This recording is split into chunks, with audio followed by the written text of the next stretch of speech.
L'avenir tout entier de l'enfant à naître est déterminé. Une seule chose fait exception, Hachem ne détermine pas s'il deviendra un tzaddik ou un rachat. Donc chacun décide de ce qu'il fera de son existence et comment il usera les facultés qui ont été prédéterminées pour lui. Donc on voit que tout est prédéterminé sauf ce choix-là. Mais si tout est prédéterminé, alors que où est mon libre arbitre si tout a été calculé d'avance. C'est pas ta question. C'était pas ma question. Quelle question on avait posée auparavant? On dit qu'il y a tout est prédéterminé, prédestiné, sauf une chose, si je choisis le chemin du tzaddik ou du rachat. Oui. Alors dans quelle mesure j'ai vraiment un libre arbitre et si tout est déjà c'est une autre question. C'est une autre question. La question que j'avais posée auparavant, c'était moi je décide maintenant de la voie du tzaddik ou du rachat, mais tout le reste, c'est-à-dire que je vois un visage maintenant, tout ça, ça ne dépend pas de moi. Questions différentes.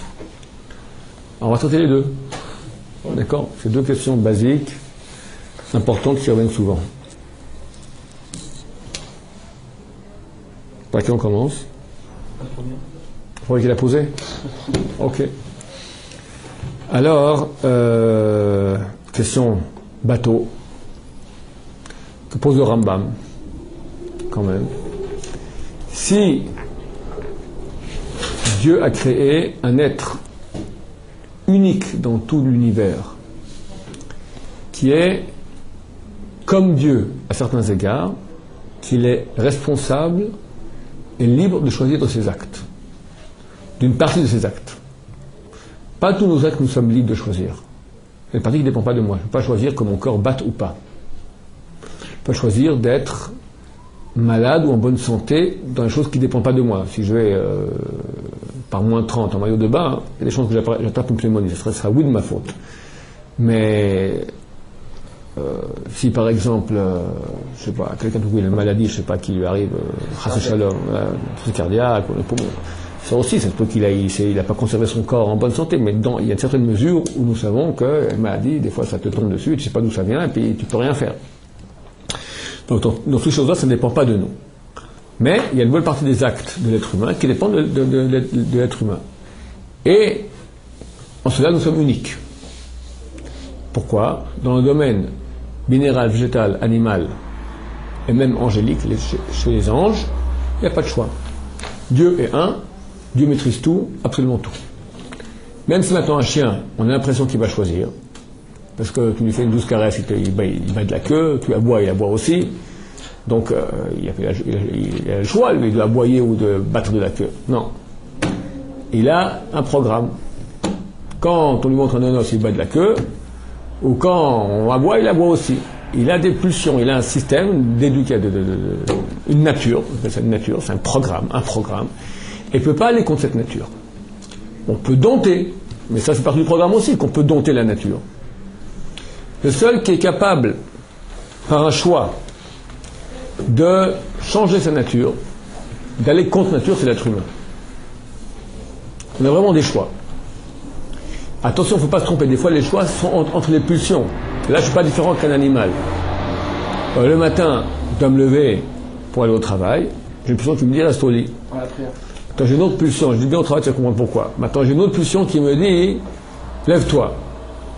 Si c'était pour la prière, je pourrais c'est une pulsion divine. Il y a une autre pulsion qui me dit lève-toi, sinon tu vas te faire renvoyer du travail. Alors en fait, il y a deux pulsions naturelles de fuir la souffrance. Une pulsion me dit fuis la souffrance, reste au lit, parce que ça fait souffrir de se lever. Une autre pulsion me dit lève-toi du lit, parce que tu vas souffrir, tu vas te faire mettre dehors de ta boîte. Ce sont deux souffrances. Laquelle sera la plus forte? C'est d'après elle que je vais agir. Donc là, je ne suis pas différent d'un animal. Un animal, je lui montre maintenant un chien, je lui montre une massue, un gourdin et un petit nonos, un bon nonos, et lui il doit choisir. Il sait, s'il prend le nonos, il y a un coup de gourdin. Alors, il va souffrir.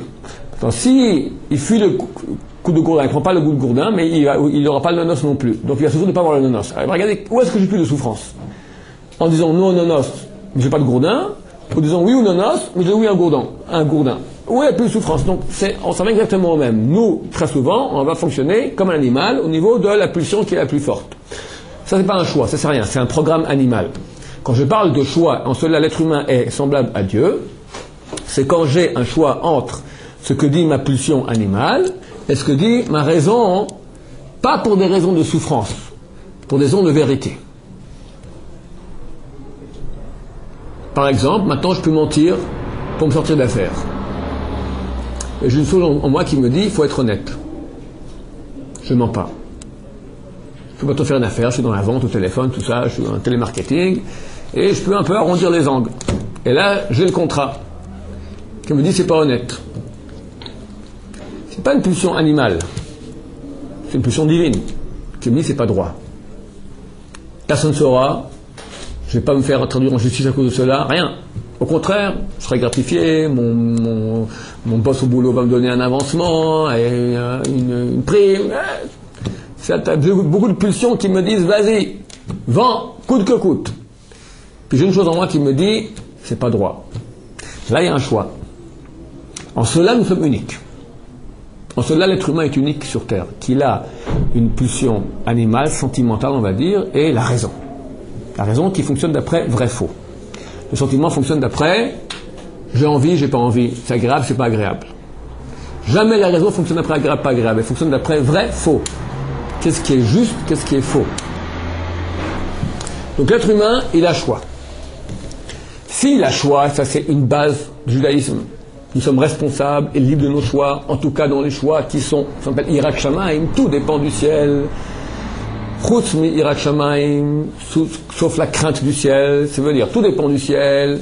Mon poids, mes conditions de santé, mon compte en banque, ma date de naissance, ma date de mort, qui je suis, mon trait de caractère, tout ça, ça dépend pas de moi. Ça dépend du ciel. Il y a une chose qui dépend que de moi, c'est dans les choix de Hirat Shamayim, de crainte du ciel. D'un côté, j'ai une pulsion qui me dit, fais ce que tu as envie, l'autre qui me dit, non, c'est pas juste. La vérité. J'ai une pulsion de vérité. Là, dans ces choix-là, ça dépend pas du ciel, ça dépend de moi. Et en cela, je suis unique dans tout l'univers, que je suis un choisisseur, semblable à Dieu. Je suis un programmateur, c'est moi-même qui va programmer ce que je fais. Dieu est le grand programmateur de l'univers entier, dans tous les domaines, comme je dis, minéral, végétal, animal et même les anges, c'est lui qui programme tout de A à Z. Sauf chez l'homme, il dit, toi tu es le programmateur de ta personne, dans la mesure où ce que je t'ai dit. Ce que je te dis, c'est Torah. Ça veut dire 613 lois, voilà, vérité, mensonge. Sans cela, que tu as un choix. Tout le monde pose la question, Dieu, il est infini, Dieu, il est éternel, Dieu est au-dessus du temps, donc il voit à l'avance ce que je vais faire. Réponse oui. À 6 mois maintenant ce que je vais faire. Pas le choix. Je suis né. Un beau jour, j'étais à 20 ans en France. Christine, bouton un peu plus découvert, cheveux blonds, hello, moi, schlac. Voilà. Au début, c'est pas comme ça, hein, puis on s'attache, et un beau jour, qu'est-ce qu'on fait? Choix. Ce choix a été décidé avant de venir sur Terre. Avant de venir sur Terre, j'ai décidé, j'ai vu toute ma vie, on en parlera sur la deuxième réponse attaquée, deuxième réponse à la deuxième question, comment ça se passe exactement, le programme, la programmation. Mais avant de venir sur Terre, je savais que j'aurais ce choix. Je suis venu sur Terre pour réussir et pas rater. Donc ce choix était prévu à l'avance. Ce qui n'a pas été prévu à l'avance, et dépend que de moi, c'est qu'est-ce que je fais? Je me sauve ou je plonge? Ça n'a pas été décidé. Et ça, Hachem, il le sait. Ça, Hachem, il le sait. Alors, pour la question, s'il le sait, donc c'est décidé. Donc j'ai plus le choix. Mais si, parce que c'est moi qui fais l'action de le choix. Oh, très bien. Alors la réponse, elle est très simple. Il y a deux descendants. Pour le moment, maintenant, c'est un exemple, mais de choix pareils, tu en as 10 millions par jour. Pas Christine, ça, j'espère que tu en as 0, mais tu as un choix, te lever, mieux étudier, mieux prier, mieux faire une bracha, mieux faire Shabbat, et chaque seconde, regarder, pas regarder, tout, chaque seconde, tout ce qu'il y a à Shamaïm, ça, on a un programme assez lourd. Hein, on a quand même le choix, parce que si on n'avait qu'un seul choix, on ne pourra pas dire j'ai eu le choix de faire ou de ne pas faire. Ok, j'ai le choix, mais peut-être que c'est qu'un jeu, une impression. En fait, Dieu, il a tout fait, vu qu'il voit tout à l'avance, donc tout est fixé. Et moi, je suis la marionnette je suis l'acteur qui joue la comédie. Hein, et ça va. Qu'est-ce qui nous fait voir une comédie? Tu sais très bien à l'avance ce qui va se passer. Alors pourquoi je suis venu ici? Voilà. Pour faire la comédie? C'est ça. C'est absurde. C'est la question. La réponse. Il y a une réponse qui est simple, une réponse qui est plus profonde. On va commencer par la réponse simple, et puis on verra, peut-être on parlera de la fond la plus profonde. La réponse simple, si tu peux fermer la porte, excuse-moi. La réponse simple, je prends toujours l'exemple de, tu vas voir une voyante. Madame Soleil, vous l'avez connue? D'accord? Madame Soleil, ou n'importe quelle personne, et il y en a, des non-juifs aussi, qui ont un don de clairvoyance. On va dire, voilà, moi je suis Madame Soleil, Monsieur Soleil, enchanté. Alors on prend comme exemple Gary. Gary vient me voir. Il dit, racontez-moi ce que je vais faire maintenant, dans quelques minutes. Alors moi je vois dans ma boule de cristal, je vois que Gary, en sortant de la salle, ici il aura le choix d'aller ou à droite ou à gauche. Et je vois qu'il va aller à droite. Je prends une enveloppe, un papier, j'écris, Gary, en sortant de chez moi, va tourner à droite. Je mets la feuille dans l'enveloppe, je ferme, je cachette, je te remets l'enveloppe. Va, sors de chez moi, tu verras ce qui est marqué. C'est mieux, parce que gauche et droite, j'ai une chance sur deux de gagner. Tu avais une plaque tournante. Tu sors de chez moi, tu peux aller dans le monde entier. Je te dis où tu seras, dans 2 heures, dans quel lieu tu seras. Au supermarché.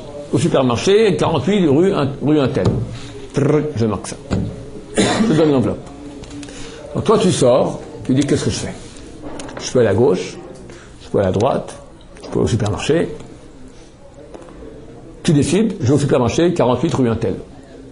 Tu arrives là-bas, tu ouvres l'enveloppe, tu vois c'est marqué 48, supermarché 48 rue Intel. Donc moi je suis à l'avance, ce que tu allais faire. Est-ce que c'est moi qui ai décidé que tu irais là-bas ou pas? C'est pas moi. Qui a décidé? Gary? C'est la création, le projet divin qui décide. Enfin, ça fait partie du projet divin. Non. On va se tromper. Gary décide. Moi, j'ai un don de clairvoyance, je peux voir le futur. Je vois ce que lui va décider. Son choix. Je vois son choix, mais ça reste son choix à lui. Entièrement à lui. Le fait de voir à l'avance n'implique pas que je décide à la place du type. Si Dieu voit à l'avance, peut-être qu'il a décidé. Dieu a dit, tu es libre de décider. C'est toi qui décides avec toute la responsabilité que ça amène. Et lui, il décide. Il décide. Donc Dieu, il voit l'histoire à l'avance. Il voit ce qu'il a décidé. Il y a un problème. Parce que, d'accord, si vous dites qu'Hachem a tout prévu, tout le film de A à Z, etc. Il le voit. Pas prévu, il le voit. Il le voit, etc. On ne peut pas dire ça, parce que justement, tout le film, il change en fonction de la tchouva, des mitzvot, etc. Mais quand tu dis change, c'est parce que toi tu es dans le temps. Qu'Israël, il n'a pas de mazal. On n'a pas de mazal. C'est nous qui l'écrivons nous-mêmes avec nos mitzvot et malheureusement des fans de la vérote. Oui. Donc le scénario, il change à tout moment. Oui. On peut passer. Oui, mais à la fin, Yaakov, à la fin du scénario, tout à la fin de l'histoire, il y aura combien de scénarios? Il y aura plusieurs. À la fin, attends, écoute ce que je dis. À la fin de l'histoire, en l'an 6000, il y aura eu combien de scénarios de l'histoire de l'univers? Hein? Ça dépendait, tout dépend. Qu'est-ce qu'il y a eu dans la réalité? Il y avait 40 000 scénarios possibles. Voilà. Il y en a un qui s'est réalisé, il n'y en a pas deux qui sont réalisés. Tu n'es pas à la fois ici et à la fois là-bas. Tu es ici, quand tu fais comme ça, c'est ici. Tu n'es pas en train de faire deux choses à la fois. D'accord?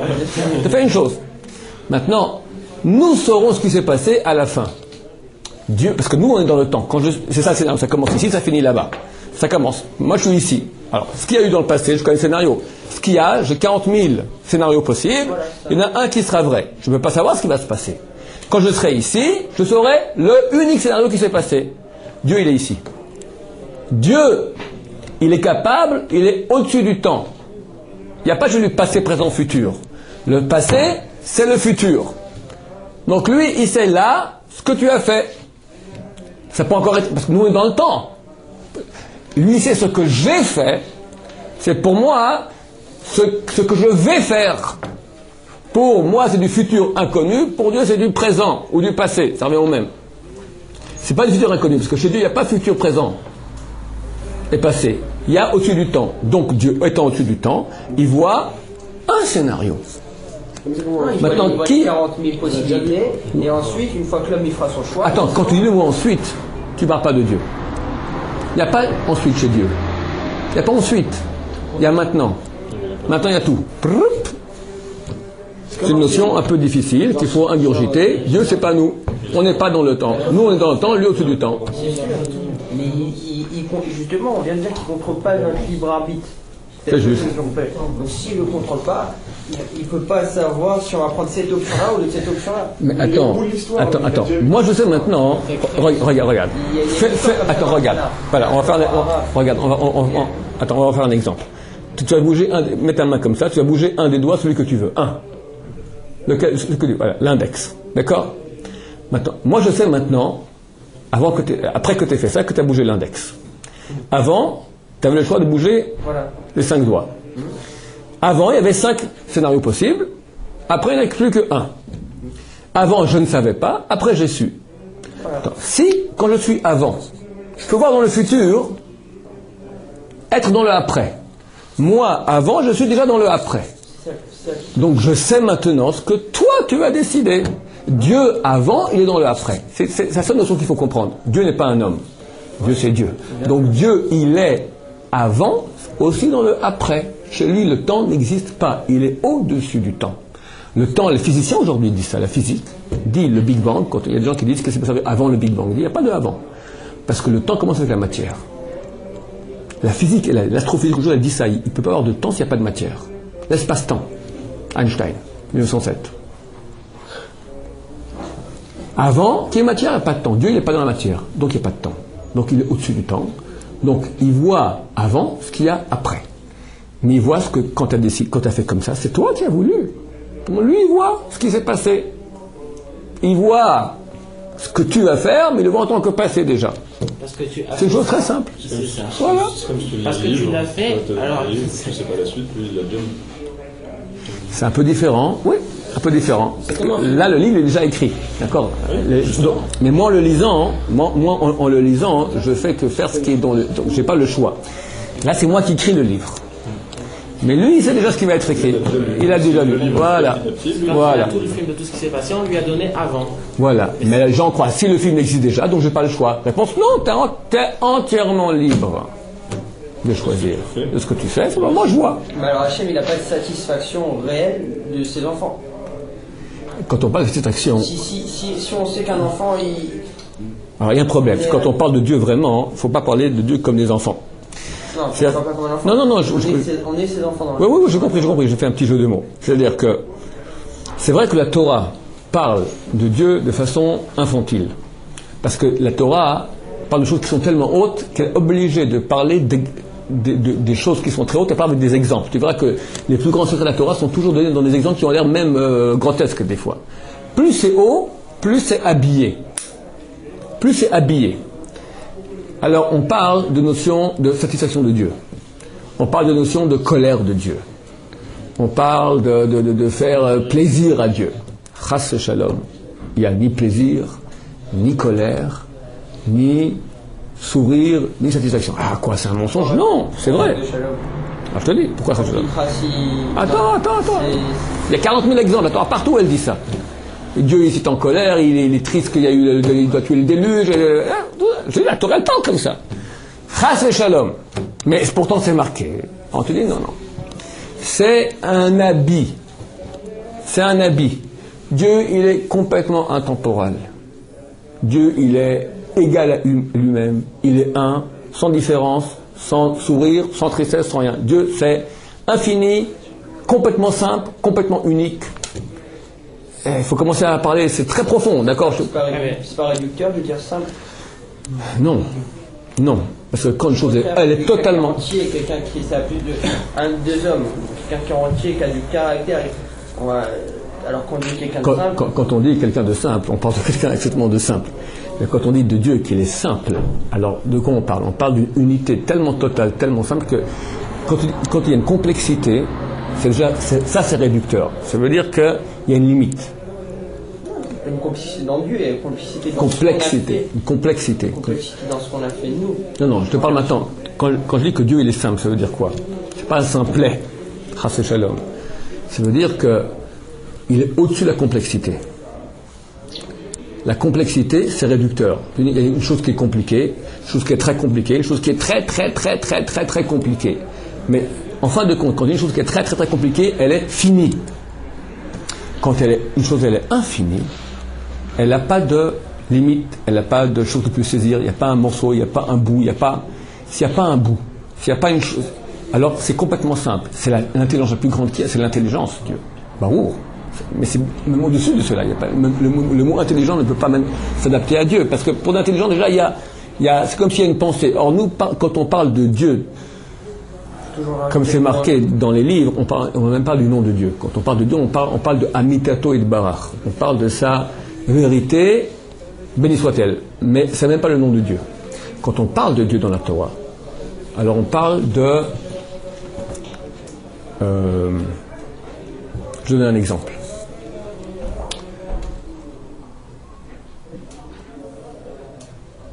Tu me vois? Non, tu ne me vois pas. Illusion d'optique. Pourtant, je te parle. Alors, il y a deux choses. Il y a je que je ne sais pas ce que c'est. C'est une chose impalpable, que moi-même, j'avoue, je ne saisis pas très bien ce que c'est.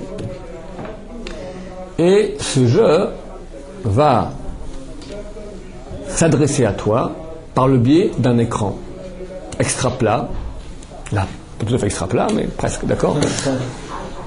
Ça, c'est un écran. Ça, c'est de la viande. Des poils, gélatine, trou. Je ne suis pas un morceau de viande avec des poils, gélatine et trou. C'est pas moi, c'est pas je. Je sais pas ce que c'est. Je s'exprime par un écran.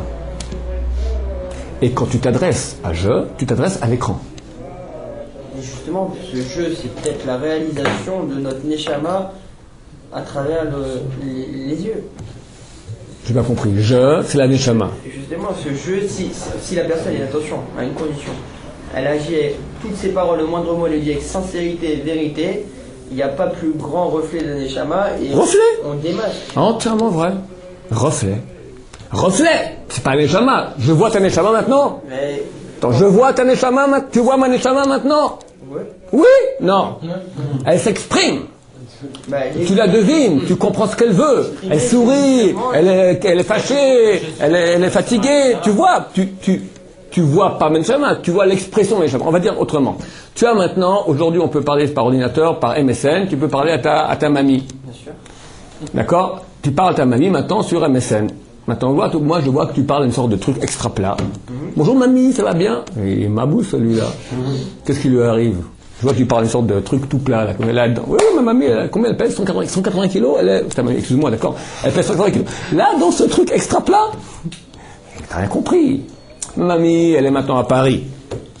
Maintenant, je lui parle dans l'écran. Je vois si elle est heureuse, je vois si elle est contente, je vois tout. Mais personne ne va dire que l'écran, c'est ta mamie. C'est ta mamie, l'écran? Non. Ta mamie, l'expression. Très bien. Très bien. Plastique mamie. Très bien. Très bien. Ok. Peu importe. Je vais avancer.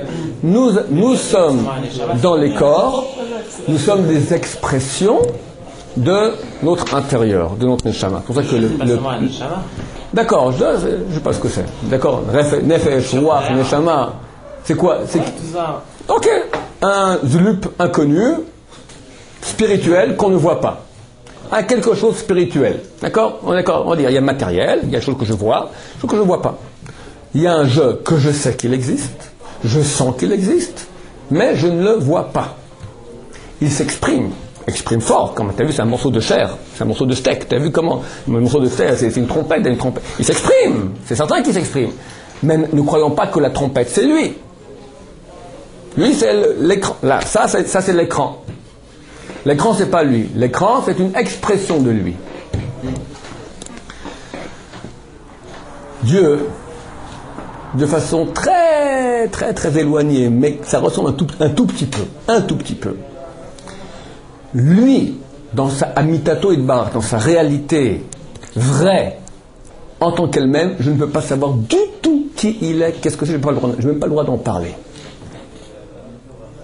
C'est comme, si je veux, une neshama. Tu sais, on ne voit pas ce que c'est, personne ne sait ce que c'est. On sait que ça existe, mais on ne sait pas du tout ce que c'est. Dieu va s'exprimer. Comment il s'exprime? On appelle ça un nom. Un nom. Il met un visage. C'est pas un visage, il y a une expression de Dieu. Maintenant, on dit que Dieu et son expression font un. Je vous parle maintenant d'une notion extrêmement profonde et c'est très dangereux pour moi. Je ne sais même pas si on va éditer ça. C'est des choses très très profondes. Il ne faut pas se tromper du tout.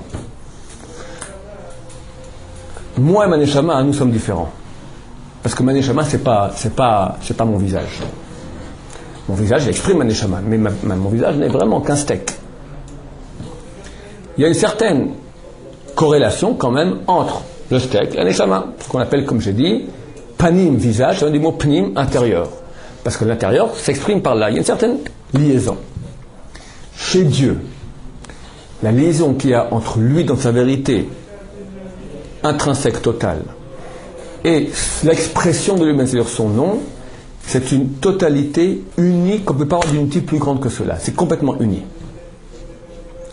Dieu s'unit à son nom. Hashem Echad ou Shmo Echad. Il est un et son nom est un. Il fait un avec son nom. Une unité absolument totale. Mais le nom, c'est l'appellation de... Appellation. Ouais. Mais l'appellation, elle peut être étrangère à ce que tu es. C'est qu'une appellation, un reflet, comme il a dit. Pourquoi un reflet? Si je prends l'écran maintenant, l'écran MSN, ça reflète ma grand-mère, mais c'est pas ma grand-mère. Oui, mais son nom, enfin l'écran, c'est l'écran. Si tu peux faire maintenant un écran où il y a ma grand-mère qui est là tout à coup, alors elle est à Paris, mais elle est là aussi. Et elle et Paris font un, plus que un, ça marche. C'est une chose qu'on n'a pas sur Terre. C'est la webcam. Non, la webcam, c'est ce que c'est pas. Il y a elle qui est là-bas et l'écran qui est ici, mais c'est deux choses différentes. Chez Dieu, lui et son nom font un. L'écran et lui, il est rentré dans l'écran, il est devenu l'écran. L'écran est devenu lui, si tu préfères, en quelque sorte. Mais chez l'homme, à la base. le nom qu'on a, ça, c'est l'appellation profonde de la Neshama. C'est aussi un peu ça, non? Le nom est une appellation, oui, c'est vrai. C'est pas la Neshama en elle-même, enfin. Non, c'est un nom, c'est un nom. C'est un nom. Mais chaque chose, enfin, on peut lui donner une appellation, non? Et l'appellation correspond à la nature profonde de cette chose. Oui, mais quand tu dis le mot Neshama, qu'est-ce que ça veut dire? C'est vrai que si quelqu'un connaissait les grands secrets de la Torah et les gens qui peuvent voir la Neshama, d'accord, il verra dans le mot Neshama, il sait ce que c'est exactement. Mais pour nous, c'est une appellation qui est un peu vague, d'accord? On sait que ça existe, Neshama, mais qu'est-ce exactement? C'est comme, je veux dire, la pensée. Hein, les neurologues étudient beaucoup comment fonctionne la pensée. Personne ne sait ce que c'est au juste. Qu'est-ce que c'est la pensée? Est-ce que c'est un mouvement de neurones? Est-ce que c'est ça qui fait que les neurones bougent? Ou c'est les neurones bougeants qui font qu'il y a de la pensée? Personne ne sait exactement comment ça fonctionne. En tout cas, il y a une chose, mais tout le monde sait qu'il y a de la pensée. Bon. Donc je peux savoir qu'il y a un Dieu, je peux savoir qu'il y a une Neshama, mais ce que c'est vraiment, le saisir, l'inguire, impossible. Pourquoi je parle de tout cela? Comment t'arrives à cela? On est parti de le choix du choix. Non, j'ai dit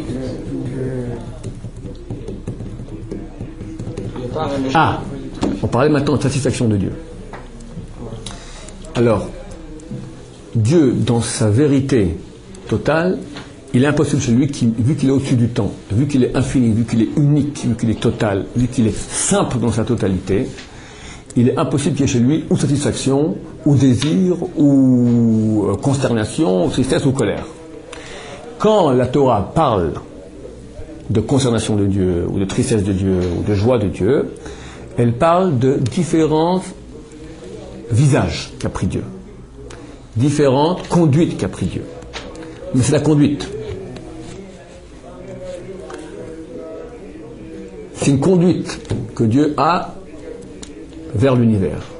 Alors on revient à la question originelle. Alors.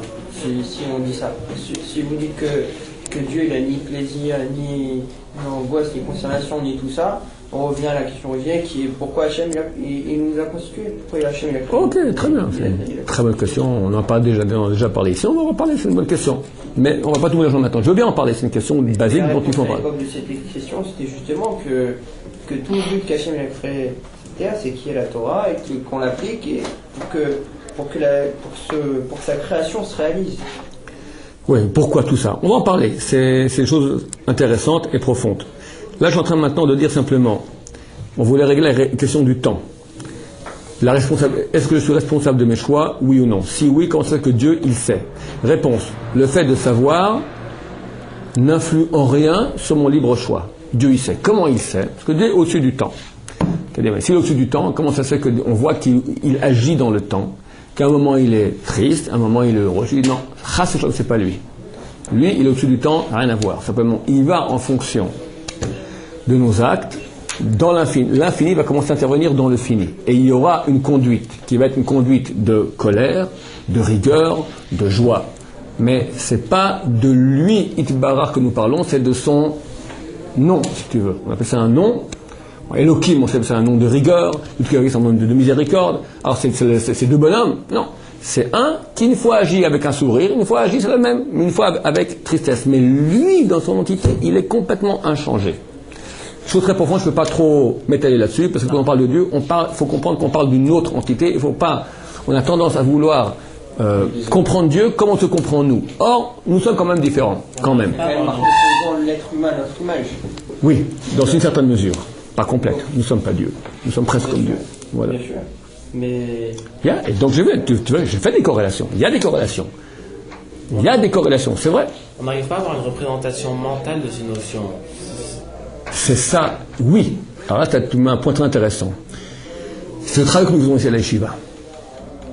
Quel est le travail de quelqu'un qui apprend à étudier la Gemara? Pourquoi la Gemara? On met tellement l'accent sur la Gemara. Parce qu'avant d'étudier bien la Gemara, on est capable de réfléchir, mais on va toujours, lorsqu'il y a une réflexion, on va commencer à imaginer les choses. On va faire un petit exercice. C'est difficile, parce qu'on parle de choses qui sont très, très, très hautes. Quelques élèves déjà ont entendu ça ici, ce sera une répétition pour eux. Il y a deux façons de réfléchir. Une façon qui est une façon de réfléchir avec l'imagination, qui est une façon très, très archaïque, on va dire, très primaire, avec laquelle on ne peut pas parler de Dieu. Parce que Dieu, on ne peut surtout pas l'imaginer du nom image. C'est pour ça que les gens, quand on parle de Dieu, ils voient tout de suite ou une barbe, ou une lumière, ou quelque chose, pas très clair, mais ils voient quelque chose. D'accord? Et c'est faux, parce qu'il n'y a rien à voir. Il y a une façon beaucoup plus haute de réfléchir, c'est avec la raison pure. Et c'est ce qu'on développe dans la Gemara, la raison pure. Je vais donner un exemple maintenant de réflexion d'un raisonnement pur, d'un raisonnement imagé. 1 plus 1 égale 2. Comment tu sais? Convention. Convention, faux. On a appris, faux. Ça, c'est imagé. Quand tu l'as appris, j'ai pris une pomme, j'ai pris une deuxième pomme, j'ai vu 2 pommes. J'ai vu qu'il y avait 2. D'accord. Ça, c'est de l'image. Pas besoin de voir mais tu peux imaginer la pomme, d'accord, pas besoin de la voir devant soi. Toi, tu me dis, on me l'a appris. C'est une convention, c'est pas une convention, c'est une réalité. C'est pas une convention. Dans tout le monde entier, on est d'accord. C'est pas qu'on a choisi de façon arbitraire que 1 et 1 faisait 2. 1 et 1, ça fait 2. Prends des pommes. Ça, c'est de façon imagée. Maintenant, si quelqu'un n'avait jamais existé sur Terre, au niveau de la raison pure, on lui dit maintenant 1 et 1, qu'est-ce que ça fait? Il me dit tout de suite, ça fait 2. Pourquoi? Il n'a pas vu la Terre, il n'a pas vu de pomme. Mais la raison me dit, si tu as un objet, une entité, puis tu rajoutes encore une autre entité qui est différente, qui est limitée, tu as une entité limitée, tu as une autre entité limitée, en tout ça va faire combien? Tu en auras 2. Mais c'est imagé aussi. Hein? C'est imagé aussi. On imagine. C'est une entité. Si tu imagines, c'est une image. Mais tu peux arriver au niveau d'un raisonnement complètement pur, sans image, à voir cela. Mais là, même au niveau de la raison, on n'arrive pas à saisir. Regarde. C'est une entité, c'est une imagination. Oui, pas forcément. Pas forcément. Regarde, on va faire un autre exercice. Je te dis l'infini. Alors quand je dis le mot infini, tu peux comprendre par exemple c'est une chose qui n'est pas finie. Mais tu as tout de suite une sorte de yetzer qui vient qui te dit ok, mais alors quelle image ça a? t'imagines un truc qui ne s'arrête pas, La mer, imagine mais la vu que tu ne mer. peux pas imaginer une chose qui ne s'arrête pas parce qu'elle s'arrête forcément, donc tu vois très grand, mais ça a quand même une limite, ça s'arrête à peu près là, d'accord, un peu plus. Vous allez Mais- sur la mer mais- pour mais- regarder le ciel, c'est à peu près ça. C'est très fini ça, je parle de l'infini. Alors Mais nous, pas de- on ne peut pas imaginer l'infini. Vous comprenez qu'on ne peut pas l'imaginer l'infini? Chaque image que tu auras de l'infini, chaque image que tu auras de l'infini, elle est fausse, parce qu'une image, elle a une limite. Mais tu peux concevoir dans un raisonnement pur l'infini, il n'est pas fini. Ça, pour autant, imaginez. Sans l'imaginer. Excuse-moi, parce qu'on est très pressé. Je prends un dernier exemple. Je vous dis maintenant, si A est égal à B, tu m'entends? Si A est égal à B et B est égal à C, alors Arrête, les gars. A est égal à C. Il y a une image là-dedans? Un gosse, il va voir A, il va voir B, il va voir C, il va voir des égales. Mais un type qui est un peu plus adulte, là, ça c'est un exemple de raisonnement pur, facile. C'est un raisonnement qui est complètement pur. C'est un raisonnement, il n'y a pas d'image, il n'y a rien. Quand on parle de Dieu, on doit parler avec un raisonnement pur et non avec l'image. Et on a tendance, tant qu'on n'est pas adulte dans le raisonnement, ça on l'acquiert avec l'étude de la Gemara surtout, pas l'étude de la Gemara, la lamdanou dans la Gemara. Après, c'est quand on va plus dans les détails, on arrive à des choses qui se ressemblent, et après la Gemara, tu fais un déchilouké, tu vois que ça ne se ressemble pas. Alors tu commences à développer, tu parles de notions complètement abstraites, mais tu travailles sans cesse avec l'abstrait. Quand tu commences à t'habituer à travailler dans l'abstrait, tu peux après parler de Dieu qui est abstrait. Le meilleur outil qui te permet de connaître Dieu, c'est la Gemara, parce qu'elle te donne des outils de connaissance de l'abstrait. Oui. J'ai une question par rapport à ce qu'on disait tout à l'heure. On dit que Hachem est au-dessus du temps. Ouais. Ça, c'est clair. Hachem est au-dessus du temps, on l'a prouvé tout à l'heure rapidement. Bon. Maintenant, je voulais vous poser une question. Donc, s'il voit ce qu'on va faire, même si c'est pas lui qui choisit ce qu'on va faire, c'est-à-dire qu'il va savoir si on va fauter ou si on va pas fauter. Il va le voir. Même si c'est nous qui avons le libre arbitre. Ouais. Est-ce qu'il a la capacité, par hasard, de pouvoir changer des preuves qui auraient dû nous arriver pour pouvoir ne pas nous mettre dans cette situation où on va fauter? J'imagine qu'il ne veut pas changer une chose. Enfin, comprends. Dès le début, il Moi, va pas je vois qu'on va choisir. fauter. Imaginons en Rosh Hashanah. Non, mais Dieu maintenant, il sait à l'avance tout. Voilà. Donc il n'y a pas que j'avais un programme, maintenant je vois qu'il a fait comme ça, donc je change. C'est pas possible. S'il voit tout, il n'y a rien qui est changé. Mais il voit la possibilité, il voit justement la possibilité, la seule possibilité, s'il y avait eu cette épreuve.